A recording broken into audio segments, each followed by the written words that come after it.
Notre équipe se compose de Lutz Dirksen, de 9 accompagnateurs et de 3 caméramens.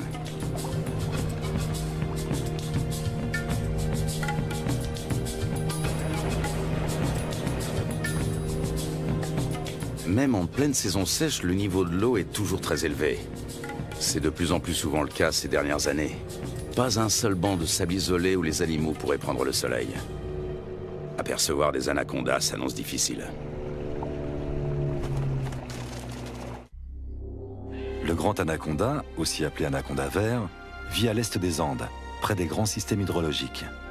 On connaît bien la vie de ces serpents dans les zones marécageuses du Venezuela, les llanos.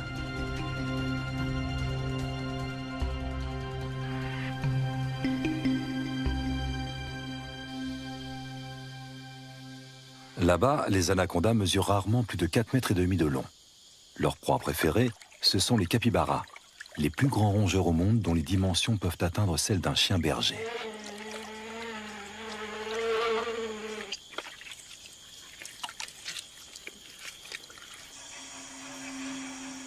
Pendant la saison sèche, la savane se transforme.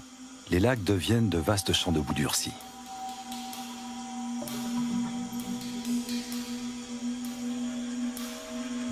Difficile pour un anaconda de plus de 4 mètres de trouver un point d'humidité qui lui permettra de supporter la chaleur.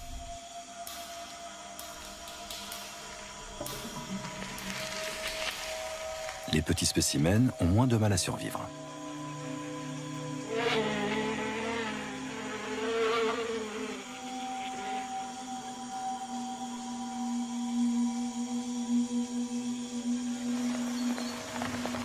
Début avril, la saison sèche touche à sa fin et les premières gouttes d'eau se transforment vite en pluie torrentielle. En à peine quelques jours, les étendues asséchées se gorgent d'eau.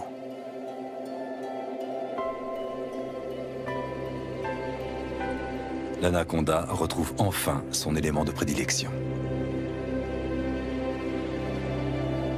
De toutes parts, la savane verdit et renaît à la vie.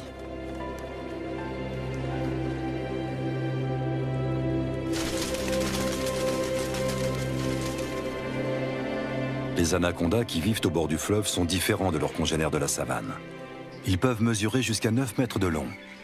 Contrairement à leurs congénères vénézuéliens, on sait très peu de choses sur leur mode de vie.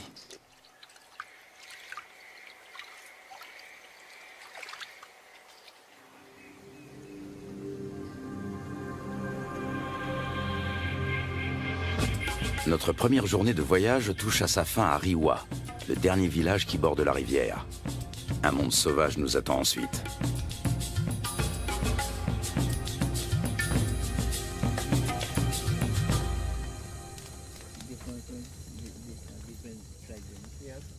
À la lueur du feu de camp, un vieux chasseur nous raconte la légende du matapi.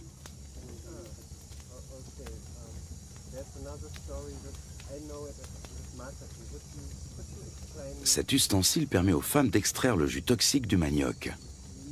L'idée en est venue à un chasseur alors qu'il observait un anaconda en train de se nourrir. Il a conçu une clé faite de lianes qui imite les mouvements de contraction du serpent en train d'avaler sa proie.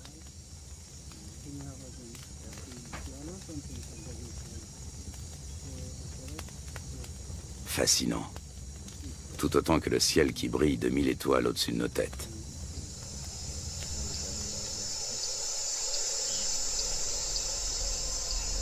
Le grand anaconda appartient à la famille des Boidae. Il tue en enroulant étroitement son corps musculeux autour de sa victime jusqu'à ce qu'elle meure étouffée. Ses dents sont orientées vers l'arrière, ce qui lui permet de la maintenir, sans toutefois la découper. Il n'a donc pas d'autre choix que de l'engloutir en une seule fois.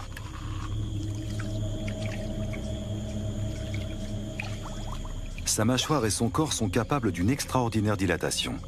Comme il ne peut déglutir, il détend puis contracte ses muscles. Grâce au mouvement ondulatoire de ses anneaux, il fait progresser sa proie toujours plus profondément dans son œsophage.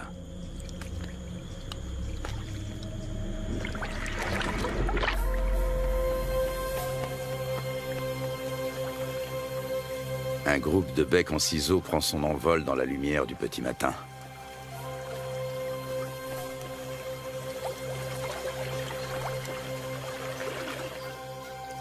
Les bateaux sont chargés. Un rapide petit déjeuner, puis il faut repartir.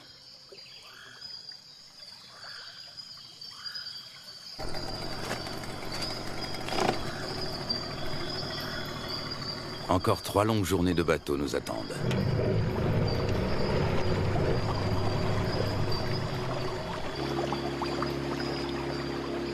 Notre objectif, un territoire inexploré situé en amont de la rivière.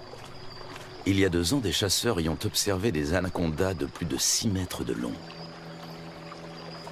Lutz Dirksen a l'intention de remonter cette piste. Il souhaite également réaliser la cartographie des espèces que l'on peut rencontrer dans la région. Plus nous progressons et plus la nature nous semble vierge.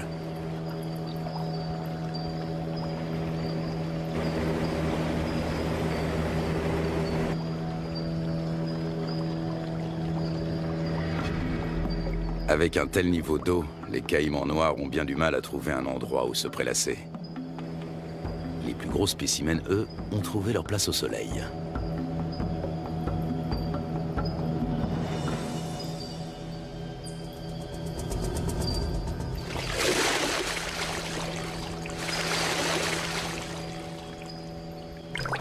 Le caïman noir est le plus gros prédateur du continent. Ses mensurations, 7 mètres de long pour 100 kilos.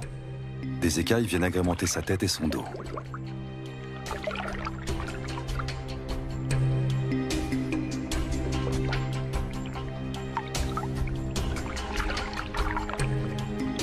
La peau cuirassée de son ventre et de sa gorge est particulièrement épaisse et dure.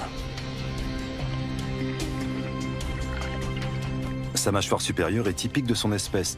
Toute dent qui tombe repousse invariablement. Les petits points qui ornent son museau sont autant de récepteurs ultrasensibles qui lui permettent de localiser ses proies. Au fil de l'évolution, les crocodiliens, dont font partie les caïmans, ont su imposer leur domination. Après plusieurs heures de trajet, une pause est la bienvenue. C'est Lutz Dirksen qui tient le journal de l'expédition. Ses observations précises sur les espèces rencontrées lui seront plus tard d'une grande utilité.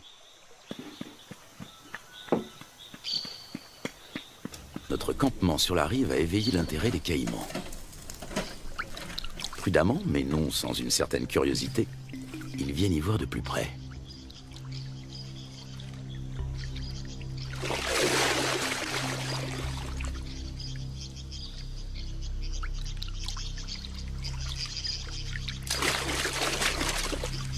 Une mesure d'intimidation s'impose.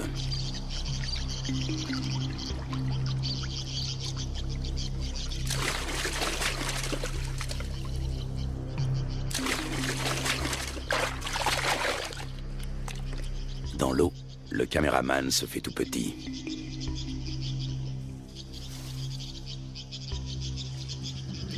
La bête est encore loin. Comment l'attirer sur un banc de sable pour mieux l'observer? La prudence est de mise. Le caïman commence par suivre le comportement des vautours.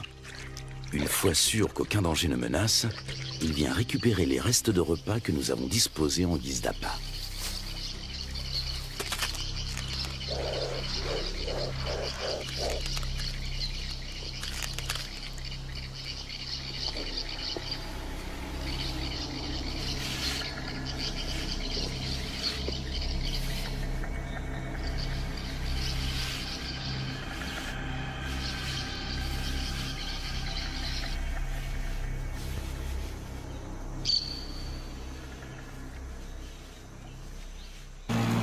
Le voyage reprend à bord de nos 3 bateaux. Dans ce virage, la rivière a creusé une profonde entaille dans la berge et coule désormais tout droit. Des vestiges de l'ancienne berge se dressent encore au milieu du courant qui se renforce. Les moteurs des bateaux sont soumis à rude épreuve. Les limites des rivières sauvages varient souvent, formant de multiples bras morts et des étangs.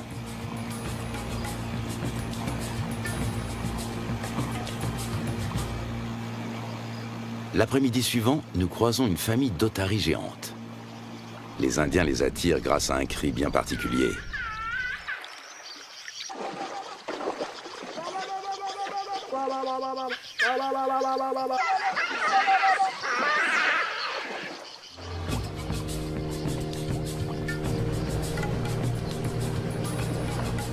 Nous touchons enfin au but.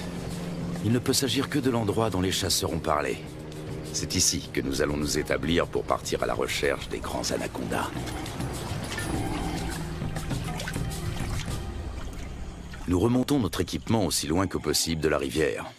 Par temps de pluie, les eaux peuvent monter très vite.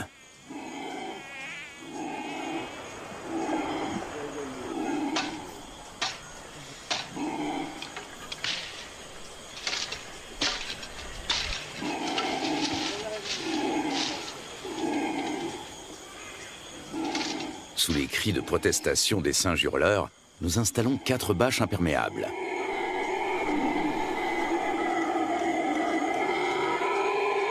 Une bâche pour la cuisine.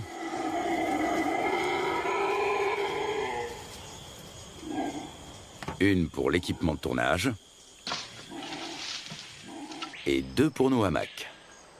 Nous savons que les serpents et les scorpions aiment se glisser dans les poches et les bottes des hommes.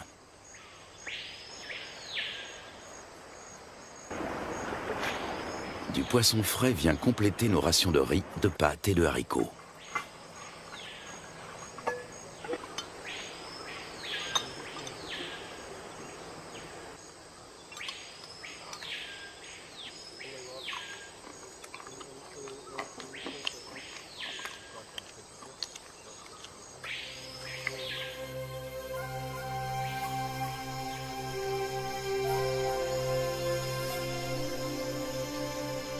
Nous sommes en route depuis maintenant plusieurs heures. En raison des fortes précipitations, les eaux sont encore très hautes, au point que les branches gênent notre progression. Les animaux n'ont pas besoin de venir à la rivière pour trouver de l'eau.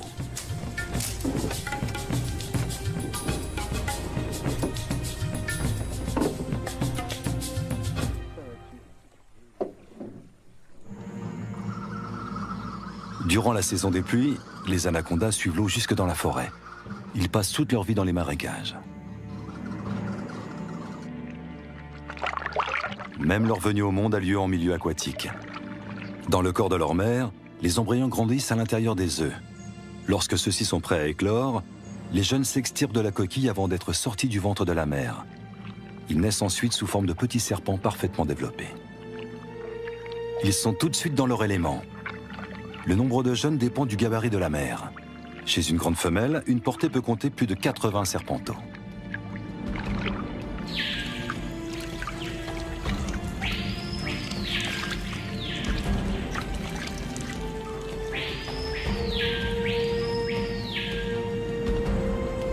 Selon les légendes indiennes, les petits dévoreraient leur mère.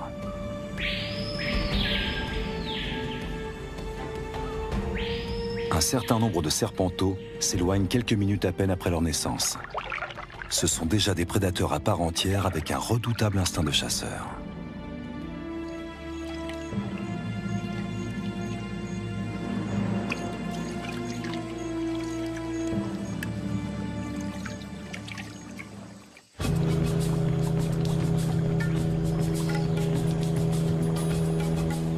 Pour son bain de soleil, cette iguane a choisi une souche d'arbre. Nous tentons notre chance dans un petit cours d'eau.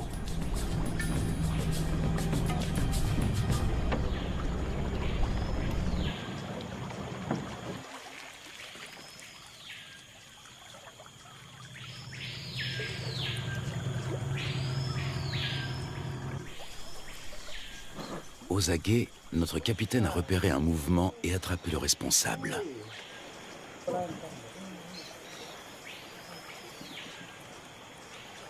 Un jeune anaconda. Il fait près d'1 mètre de long et est âgé de seulement quelques semaines. Sa première mue le rend quelque peu apathique.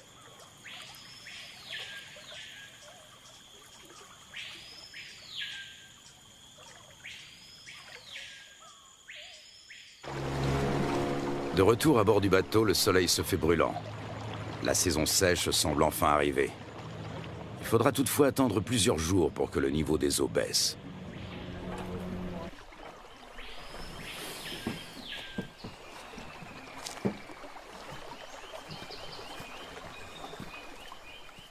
Pour se frayer un chemin sans machette, il faut suivre les pistes régulièrement empruntées par les animaux. Voici un boa constrictor.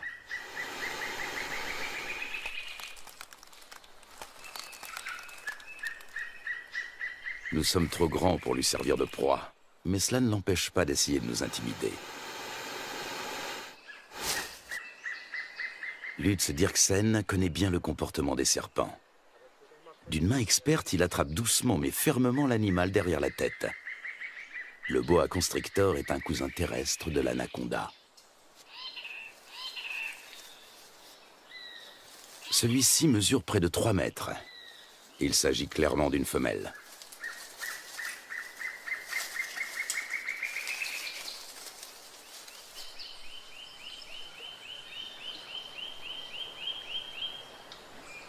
Encore un jeune anaconda. Lorsqu'ils sont âgés d'à peine quelques jours, ils se montrent particulièrement agressifs.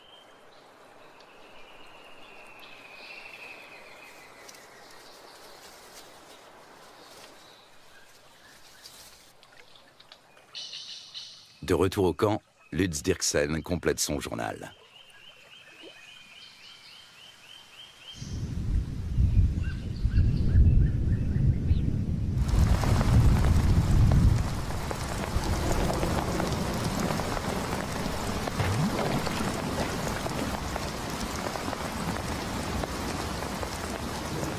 Ces 4 dernières années, la Guyane n'a pas connu de saison sèche normale.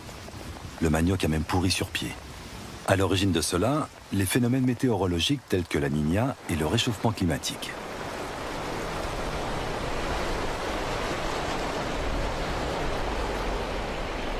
Des pluies torrentielles viennent grossir les cours d'eau. En quelques heures à peine, le niveau peut monter de plusieurs mètres.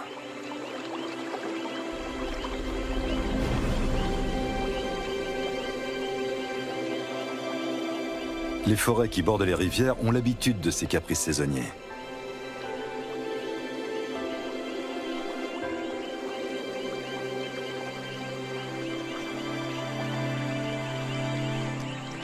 Les caïmans suivent eux aussi l'eau dans la forêt.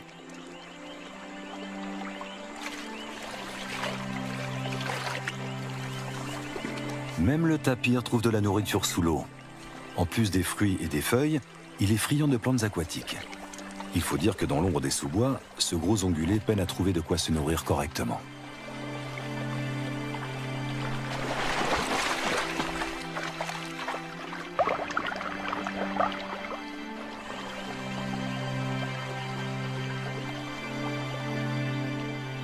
D'autres, en revanche, tentent d'éviter l'eau.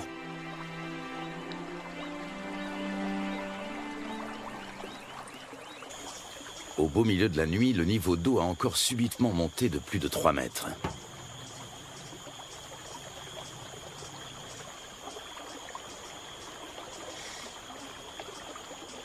Nous sommes parvenus à mettre en lieu sûr la plupart de nos provisions, et surtout nos bateaux.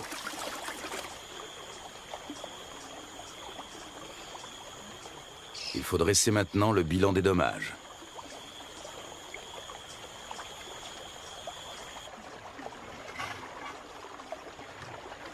Tout est humide, voire trempé.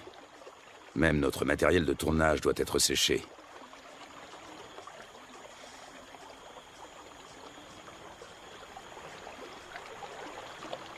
Continuer ou faire demi-tour? Telle est la question. Si nous voulons rester, il nous faut un campement en amont des cascades. À condition de venir à bout de celle-ci.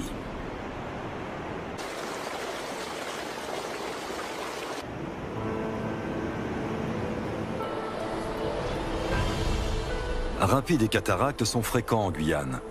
Ils forment un habitat aquatique à part.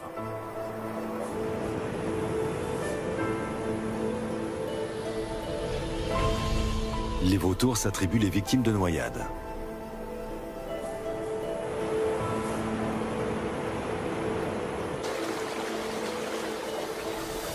Dans les zones plus paisibles, les hérons se régalent d'escargots et de petits poissons.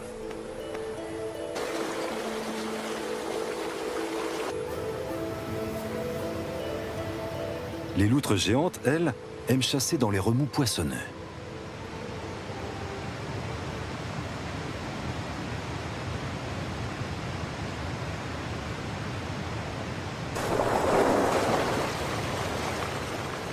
C'est là également que l'oiseau serpent vient pêcher de petits silures. Nous sommes sur le territoire du jacara, la seule espèce de caïman qui évolue dans ces eaux torrentielles. Il est nettement plus petit que le caïman noir.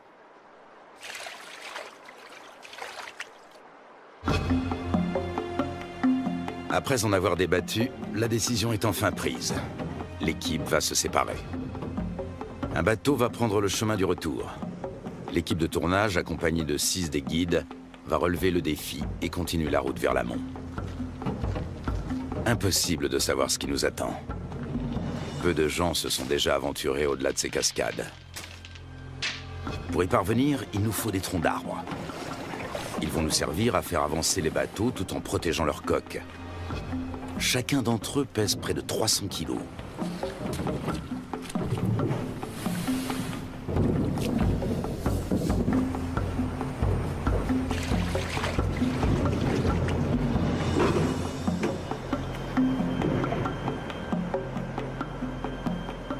Lutz Dirksen repère un cousin de l'anaconda.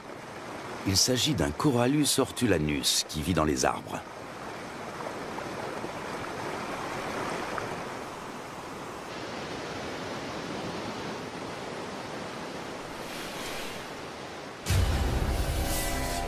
Ce boa de couleur verte est connu pour son agressivité, mais fort heureusement, il n'est pas venimeux. Lorsqu'il attaque, il se cramponne à sa proie.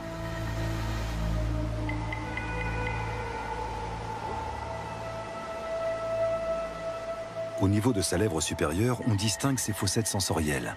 Il s'agit de détecteurs de chaleur qui l'aident à repérer ses victimes, même de nuit.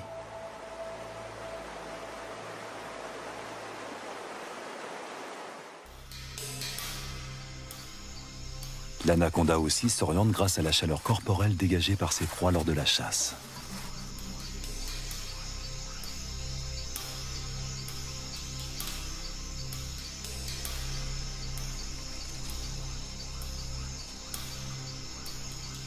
Peut-être distingue-t-il le paca comme à travers une caméra infrarouge.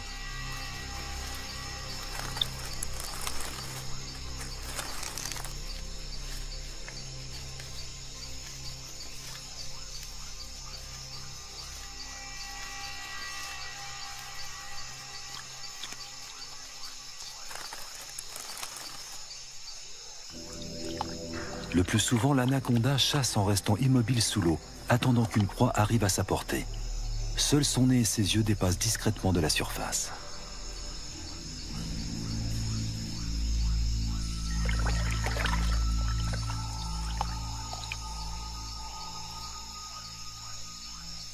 Avec sa langue fourchue, il détecte la moindre odeur.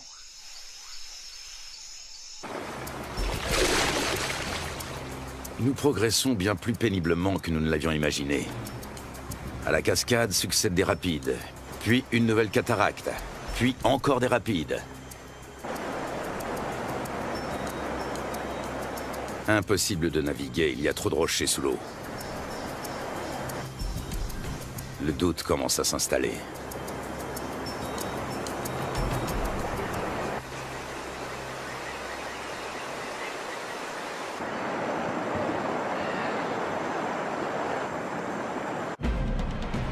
Dans le cours supérieur, les eaux sont particulièrement impétueuses.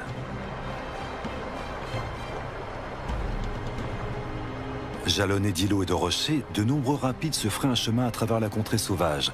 Souvent, ils sont impraticables sur plusieurs kilomètres.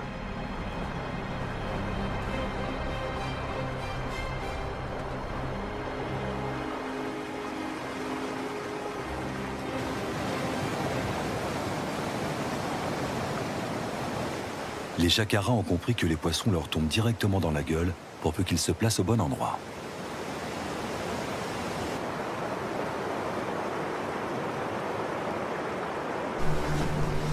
Au bout d'à peine quelques centaines de mètres, une nouvelle cataracte nous ferme le passage. Une fois de plus, impossible de passer.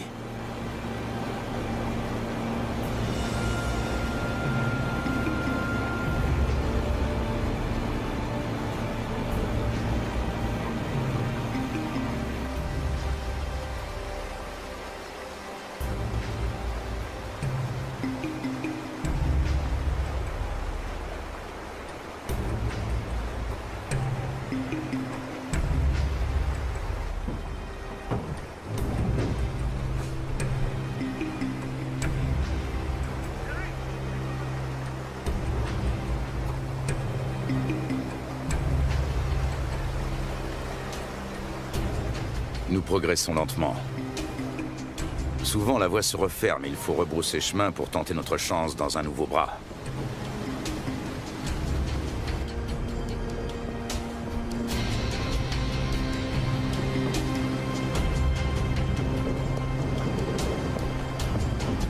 Il nous aura fallu une journée entière pour parcourir 500 mètres.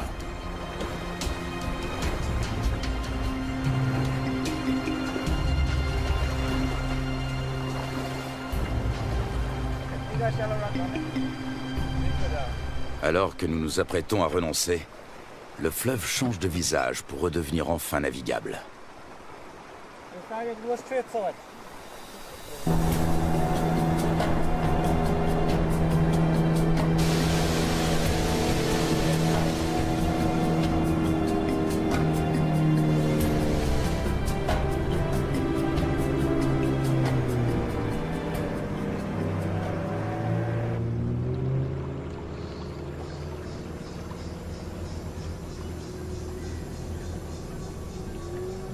Devant nous, la rivière se dédouble. Un monde intact nous attend.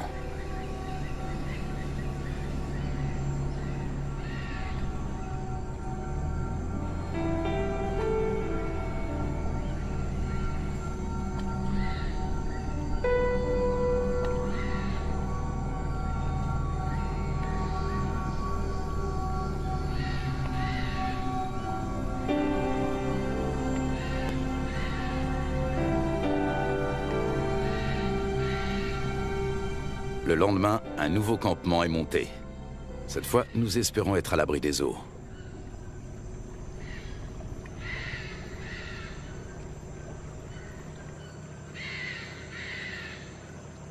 Non loin de notre campement, nous tombons sur un groupe de capybaras. L'un d'entre eux arbore sur le flanc une tache rougeâtre qui ressemble fort à une morsure fraîche.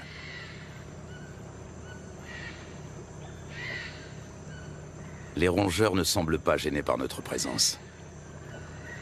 Ailleurs, ils se montrent plus farouches. Ici, ils ne redoutent que le jaguar et l'anaconda. Et puis, au milieu d'un enchevêtrement de branches, il est là, immobile. Il a pourtant perçu notre présence depuis un bon moment.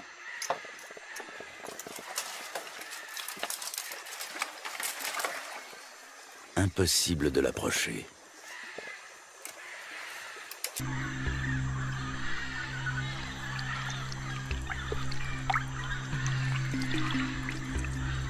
L'accouplement peut durer jusqu'à 4 semaines.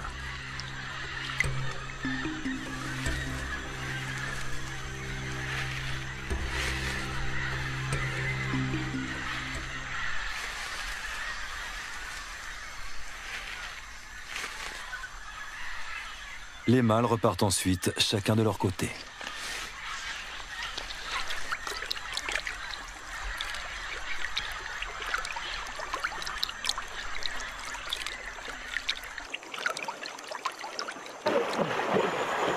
Soudain, nous faisons une découverte de taille. Un serpent géant tout près de la rive.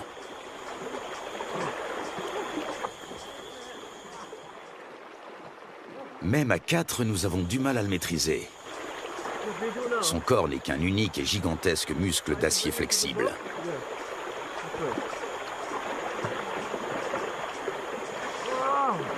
Il doit avoisiner les 200 kilos. Il s'agit d'une femelle.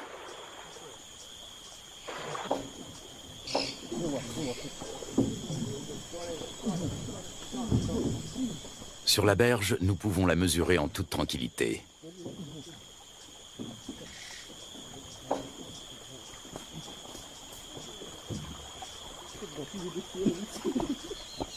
Un sac sur la tête devrait la calmer. Un moyen qui a fait ses preuves.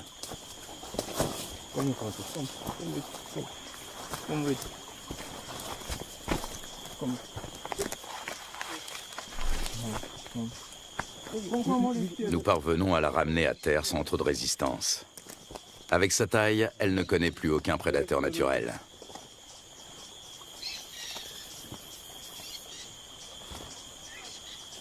Certes, elle n'est pas venimeuse, mais elle sait se défendre.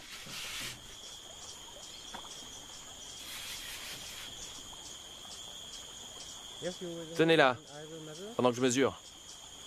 Une telle géante peut infliger de graves blessures.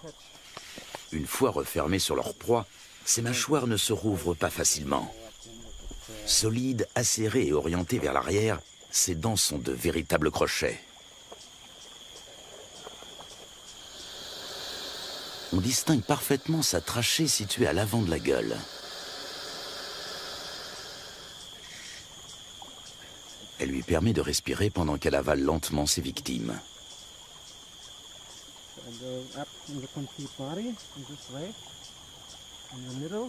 L'anaconda fait jouer ses muscles. Difficile de prendre ses mesures.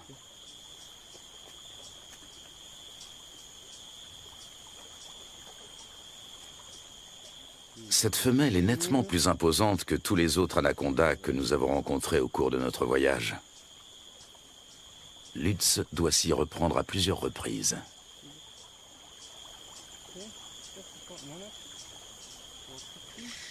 « 4,50 m.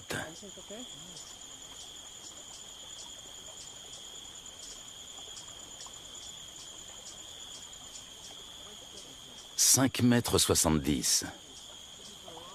La bête mesure près de 6 mètres. Un sacré morceau.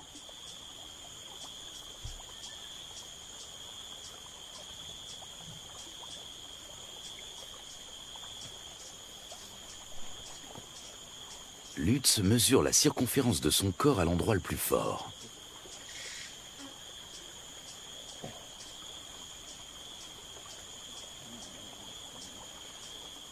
« 63 cm.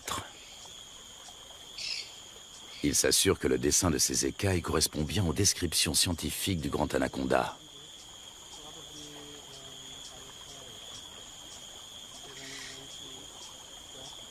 Ces plaies proviennent d'un marsupial. Il arrive que l'anaconda se...